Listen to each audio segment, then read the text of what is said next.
Silulit, Pero wala ganito namang din. ano, wala namang ano yun lang. One, Ilang piraso? apat, tapos jar. O, tag-isa na tayo ng ano. Jar. Dati walang plastic na ganito. Oo, wala. Ngayon meron na. May gandaan, meron ng kanya-kanyang scoop. O, meron ng scoop lahat? Wala, and Isa one lang.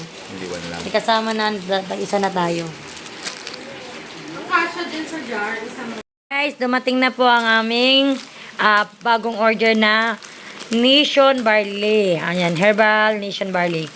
So, ayan. Nag-start si Papang uminom nito December, nung na-diagnose siya na mataas yung sugar niya.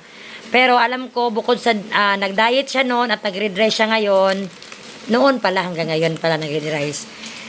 Isa to sa nakatulong sa kanya. So, kung mapapansin nyo, ito yung luma niyang, tawag nito pang? Packaging. So, hindi na silang naglagay ng FDA. Meron naman silang update pala doon sa mismong, nila, Shopee account. So, ayan. So, dahil guys, habang nagsasalita ako, nagtitimpla na si Papang Ben. So, 3 cups.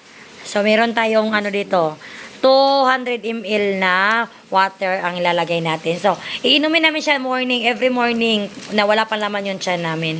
So, hindi naman siya nire-record talaga na yun ang tamang pag-inom. Pero kami, yun ang gusto namin para wala pang laman yung tiyan namin. Para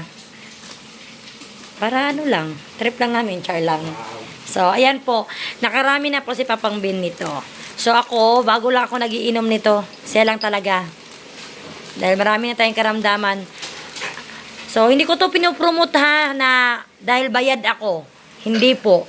Gusto ko lang pong makatulong din, mag-share ng testimony nitong Herbal Nation na to. Baka naman makatulong din sa inyo.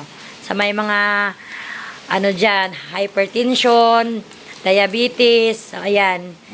Try nyo to. Hindi naman siya ganun kamahal. Hindi po, mahalaga po mag-invest sa kalusugan. So, marami na po kaming iniinom na mga food supplement. Ipapakita ko po sa inyo sa sunod ko na video. So, ito na po, para bukas, para tunaw na tunaw talaga siya, para hindi natin maramdaman yung gaspang na gaspang. So, pag sinipag kami ni Papang Ben, gabi namin siya titimplahin. Yan. So, 4 na piraso, 1,068 lang po siya. Yan. Ganun siya kamura. Kasi, hindi siya tulad sa ibang, hindi siya tulad sa iba na networking. Kaya, pamahal ng pamahal. So, yan. So, gusto ko nga painumin yung mga kids nito. Try natin. So, yan guys. Baka makatulong po sa inyo to. So, hangtod sa sunod. Bye!